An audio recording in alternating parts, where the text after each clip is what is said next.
Hello বন্ধুরা, কেমন আছো তোমরা সবাই? আশা করছি তোমরা সবাই খুব ভালো আছো। প্রত্যেকদিনের মতো আজকেও নিয়ে চলে এসেছি বেশ কিছু কিচেন টিপস, যেগুলো জানা থাকলে আমাদের সংসারের কাজগুলো হয়ে যাবে অনেকটাই সোজা। বেঁচে যাবে সময়, পরিশ্রম, মাসিক বেশ কিছুটা টাকাও। আজকে সেই রকমই বেশ কিছু জানা অজানা টিপস তোমাদের সাথে শেয়ার করবো, যেগুলো দেখলে আমাদের প্রত্যেক গৃহিণীর কোনো না কোনো ঠিক উপকারেই আসবে। চলো তাহলে বেশি কথা না বাড়িয়ে আজকের ভিডিওটা শুরু করা যাক। বন্ধুরা, এখন বাজার গেলেই কিন্তু আমরা ব্যাগ ভর্তি করে শশা নিয়ে আসি। শশা যে গরমের জন্য কতটা উপকার সেটা আমরা প্রত্যেকেই জানি। স্যালাড হিসেবে হোক, এমনি ফল হিসেবে শশা আমরা খেয়েই থাকি। কিন্তু বাজার থেকে যদি এইরকম ভাবে বেশ খানিকটা শশা আমরা কিনে নিয়ে আসি, ২-৩ দিন পর দেখা যায় ফ্রিজে রাখা সত্ত্বেও শশাগুলো হলুদ হয়ে যাচ্ছে, স্যালাড কাটার পর একদম নরম হয়ে থাকছে। বেশ কিছুটা সময় কিন্তু বাইরে রাখলে পরে এতটাই নরম হয়ে যাচ্ছে যে খেতে আর ভাল লাগে না, জল কেটে যায়। এইরকম সমস্যা কিন্তু আমরা পড়তেই থাকি। তো কিভাবে শশা বেশি করে এনে রাখার পর আমরা স্টোর করব, বা স্টোর করে রাখার পর যখন আমরা কাটবো, যদি নরম হয়ে যায়ও, এইভাবে কিন্তু আমরা আবার জিনিসটাকে সতেজ করে নিতে পারি। তার জন্য এখানে নিয়ে নিয়েছি আমি ফ্রিজের ঠান্ডা জল। তোমরা চাইলে নরমাল ট্যাপ কলের জলও নিতে পারো। এরকম কোনো বড় পাত্রের মধ্যে জল ভর্তি করে দেবে। দিয়ে দিতে হবে ১ চামচ পরিমাণ লবণ। লবণটা ভালো মতো জলের মধ্যে মিশিয়ে সমস্ত শশাগুলোকে এইভাবে জলের মধ্যে ভিজিয়ে রাখো ০.৫ ঘন্টার জন্য। এই গোটা অবস্থায় ভিজিয়ে রাখো। তারপর সময় মতো কেটে নিয়ে যদি তোমরা খাও, সেক্ষেত্রে অনেকটা সময় পর্যন্ত কিন্তু শশাগুলো তাজা থাকবে। এছাড়াও এছাড়াও তোমরা এই জলের মধ্যে বেশ খানিকটা বরফ কুচি দিয়ে দিতে পারো। বরফ কুচি দিলে কিন্তু যেই শশাটা কাটলে পরেই নরম হয়ে যেত বা হলুদ হয়ে যাচ্ছে, সেই সমস্ত শসা কাটার পরও ৬-৭ ঘন্টা পর্যন্ত কিন্তু ফ্রেশ থাকবে। স্যালাড খেতে গেলে কিন্তু একেবারে জল কেটে যাবে না। খেতে কিন্তু দারুণ লাগবে। আশা করছি টিপসটা কাজে দেবে। ভালো লাগলে লাইক করে দিও। চলে গেলাম পরের টিপসে। এখানে আমি নিয়ে নিয়েছি বেশ খানিকটা চা পাতা। আর আমরা যখন চা করি তখন চা পাতাটাকে কিন্তু চা করার পর ফেলে দিই। এখানে আমি দুধ চা করেছি, তাই বেশ খানিকটা দুধ মিশানো কিন্তু চাটা রয়েছে। তো এই চাটা দিয়ে আমরা কি কাজে লাগাবো? যদি লিকার চা করি তাহলে এই যে পরের স্টেপটা আমি দেখাবো, সেই স্টেপটা করার দরকার নেই। যেহেতু দুধ চা করেছি, তাই ১ম এই চা পাতাটাকে ভালোমতো ধুয়ে নিতে হবে। কিভাবে ধোবো? এই পাত্রের মধ্যে আমি দিয়ে দেবো বেশ খানিকটা পরিমাণ জল। নরমাল জল এখানে আমি দিচ্ছি। জলটা দেওয়ার পর ভালোমতো চা পাতাটাকে ধুয়ে নেওয়ার জন্য এখানে একটা ছাঁকনি ব্যবহার করেছি। ছাঁকনির মধ্যে দিয়ে এইভাবে যদি আমরা চা পাতাটাকে ধুয়ে নিই, সেক্ষেত্রে যে দুধের একটা ভাব ছিল সেটা সম্পূর্ণ কেটে যাবে। আর যদি লিকার চায়ের চা পাতা হয়, তাহলে কোনো রকম এই প্রসেসটা করার কিন্তু দরকার পড়বে না। তারপর আমি এর মধ্যে নিয়ে নিয়েছি একটা সুতির কাপড়। তোমরা চাইলে যেকোনো ধরনের কাপড় ব্যবহার করতে পারো। কিন্তু যদি সাদা সুতির কাপড় হয়, কাজটা কিন্তু করতে খুব ভালো হবে। ১ চামচ পরিমাণ যে চা পাতাটা আমরা ফেলে দিচ্ছিলাম চা করার পর, ধুয়ে নেওয়া চা পাতাটা এইভাবেই কাপড়ের মধ্যে দিয়ে একটা পুঁটলি বানিয়ে নেব। আর সমস্ত জল কিন্তু চেপে বার করে দিয়েছি। দেখো বন্ধুরা, আমাদের প্রত্যেকের ঘরেই কিন্তু কাঠের আসবাবপত্র থাকে। দরজা থেকে শুরু করে আলমারি, খাট কাঠের তো হয়। তো এই কাঠের জিনিসগুলো কিন্তু আমরা ঠিকঠাক মতো মেইনটেইন না করতে পারলে একটা কালচে ভাব চলে আসে। কাঠের যে পালিশ সেটা নষ্ট হয়ে যায়। বারবার কিন্তু দোকানে নিয়ে গিয়ে বা দোকানদারকে ঘরে খবর দিয়ে নিয়ে এসে কিন্তু পালিশ করানো সম্ভব হয় না। কেননা সেটা কিন্তু একটা খরচা সাপেক্ষ ব্যাপার। তাই ফেলে দেওয়া চা পাতা দিয়ে যদি এইভাবে আমরা কাঠের দরজা জানলাগুলোকে একটু ঘষে নিই, তাহলে ধুলো ময়লাটা যেরকম উঠে যাবে, কাঠের শাইনিং ফিরে পাবে। আর পালিশের মতো কিন্তু 50% কাজ হবে। তাই ফেলে দেওয়া জিনিস দিয়ে যদি এইভাবে আমরা কাঠের পালিশ ফিরিয়ে আনতে পারি, তাহলে কিন্তু অনেকটাই ভালো হয়। কেননা চা পাতার মধ্যে এমন একটা তৈলাক্ত ভাব থাকে, যেটা কিনা সুন্দর মতো কাঠের পালিশের কাজ করবে। আশা করছি টিপসটা কাজে দেবে। ভালো লাগলে সবার সাথে শেয়ার করে দিও। চলে গেলাম পরের টিপসে। বন্ধুরা, গরমকালে কিন্তু ডাব খাওয়া খুবই ভালো। আর ডাব কিনতে গেলে আমরা বারবার ঠকে যাই। কেননা ডাব কিনে আনার পর ঘরে এনে যখন এই ডাবটা খেতে যাই, তখনই দেখা যায় যে ডাবের মধ্যে বেশি জল নেই। যেখানে ১ গ্লাস জল হওয়ার কথা, সেখানে ১ কাপেরও কম জল হয়। তো কিভাবে ডাব আমরা চিনে কিনবো, তার জন্য এলো ছোট, ছোট বেশ কিছু টিপস। ডাবের গায়ে এরকম খাঁজটা, খাঁজটা দাগ হতে হবে। কেননা যদি পরিপূর্ণ ডাব হয় বা পরিপক্ক ডাব হয়, তাহলে কিন্তু ডাবের গায়ে এরকম একটা খচরা, খচরা দাগ থাকবে। আর এই দাগটা কিনলেই কিন্তু ডাবটা পরিপূর্ণ ডাবটা হবে। আর তার ফলে কিন্তু জলটাও ভালো পাওয়া যাবে।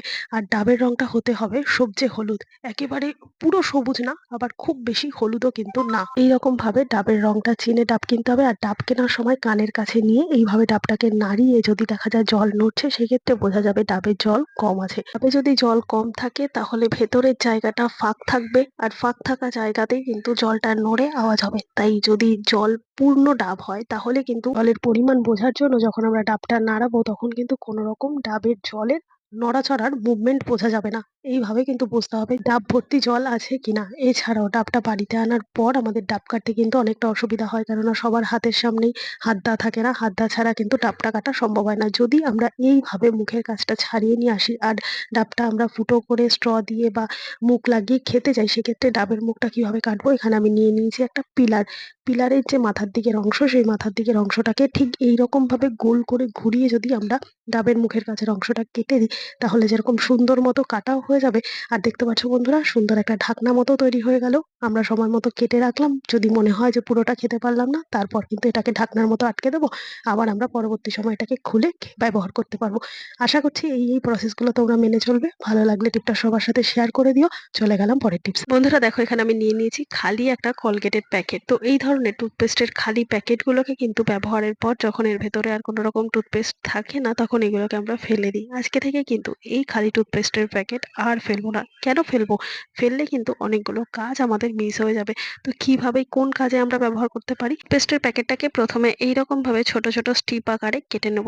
এখানে আমি ৪-৫টা স্ট্রিপ কাটছি। তোমরা চাইলে এর থেকে বেশি বা কম স্ট্রিপ কেটে নিতে পারো।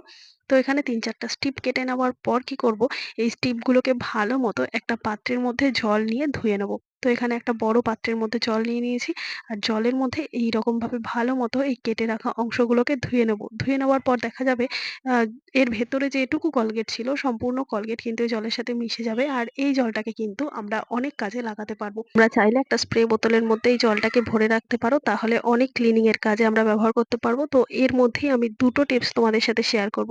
এই যে জলটা আমি নিয়েছি, এই জলের মধ্যে কি করব, এরকম একটা কাপড় আমি ভালো করে ভিজিয়ে নেব। এরপর এই কাপড়টাকে দিয়ে কিন্তু আমরা রান্নাঘরের kitchen counter, gas burner, gas oven রান্নার পর যে তেল চিটে ব্যাপারটা থাকে, তো সেই জায়গাগুলো কিন্তু সমস্তটাই পরিষ্কার করতে পারবো। যেহেতু কলগেট একটা ক্লিনিং এর কাজ করে, আর যেহেতু কলগেটের মধ্যে সুন্দর একটা গন্ধ রয়েছে, তাই টুথপেস্টের খালি প্যাকেটগুলো কেটে নেওয়ার পর যে জলটা দিয়ে ধুয়ে আমরা পরিষ্কার করলাম, সেই জলটা কিন্তু এই কাজে আমরা ব্যবহার করতে পারবো। এছাড়াও সিঙ্কের মধ্যে যখন আমরা রান্নাবান্না করার পর মাছ মাংস ধুই বা বাসন-কোসন মাজার পর একটা আষ্টানে গন্ধ আসে, তো কি করব, এই জলটাকে দিয়ে দেওয়ার পর একটা স্টিল উল বা স্কচ ব্রাইটের সাহায্যে ভালো করে যদি সিঙ্কটাকে পরিষ্কার করে নিই, তাহলে আর আলাদা করে কোনো ডিশ ওয়াশার বা কোনো কিছু দিয়ে ভালো করে এই সিঙ্কটা মেজে ঘষে পরিষ্কার করার দরকার পড়বে না। যেহেতু এই কলগেটটা ক্লিনিং এর কাজ করছে আর সুন্দর একটা ফ্রেশ ভাবে পরিষ্কার হয়ে যাবে, তাই এই জলটাকেও কিন্তু আমরা নানান রকম কাজে ব্যবহার করতে পারবো।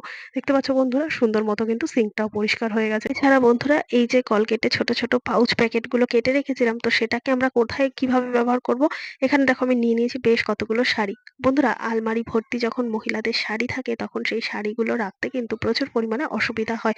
কেননা এত বেশি শাড়ি রেখে ফেলি যে আর অন্যান্য জামাকাপড় বা অন্য মানুষদের, হাসব্যান্ডদের বা বাচ্চাদের যে জামাকাপড়গুলো রাখবো, তার জায়গা থাকে না। আর শাড়ি কিন্তু আমরা কখনোই ভাঁজ করে রাখি না। তো শাড়িগুলো রাখার জন্য আমরা কি করি, এরকম হ্যাঙ্গার ব্যবহার করি। আলমারির ওপরের দিকে যে রড আয়রনটা লাগানো থাকে, তার মধ্যে এইভাবে প্রত্যেকটা শাড়ি আলাদা আলাদা হ্যাঙ্গারের মধ্যে দিয়ে বড় করে এইভাবে ফোল্ড করে ভাঁজ করে নিয়ে হ্যাঙ্গারের মধ্যে ঝুলিয়ে রাখি। তো এইভাবে ঝুলিয়ে রাখতে গেলেও দেখা যায় ৮ থেকে ১০ টা শাড়ি সেখানে রাখা যায়। আর বাদবাকি শাড়িগুলো কিন্তু এই হ্যাঙ্গারের মধ্যে ঝুলিয়ে রাখা যায় না। কেননা জায়গাটা এতটাই ছোট থাকে।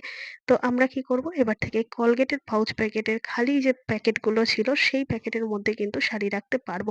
তো কিভাবে? তার জন্য প্রথমে এই শাড়িগুলোকে এইভাবে ছোট করে ভাঁজ করে নিতে হবে। বেশি বড় করে ফোল্ড করলে কিন্তু হবে না। তারপর এই ছোট ভাঁজের মধ্যে এইভাবে হ্যাঙ্গার ঢুকিয়ে দেবো। এইভাবে তোমরা তোমাদের প্রয়োজন মতো ৭টা ৮টা শাড়ি কিন্তু একসাথে রেখে দিতে পারো। এখানে আমি ২ টো শাড়ি নিয়ে দেখাচ্ছি। ২ টো শাড়িকে একই রকম মাপের ছোট্ট করে এইভাবে ভাঁজ করে নিয়ে তারপর ওপরে একটা হ্যাঙ্গার দিয়ে এইভাবে আমি হ্যাঙ্গিং করে দিলাম।